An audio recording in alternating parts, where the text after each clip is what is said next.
Sisi, nahihirapan ako ngayon kasi nawala yung 2 piso ko. Pambili ko na sana ng gatas.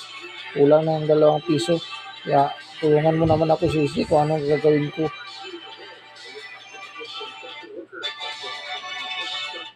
Naiintindihan ko kung gaano kainit at nakakalito ang ganitong sitwasyon.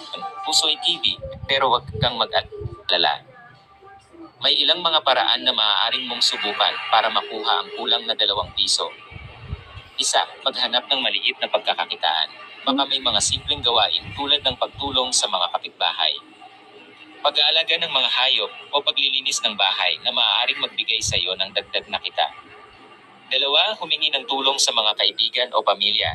I-share mo ang iyong sitwasyon sa mga malalapit sa iyo.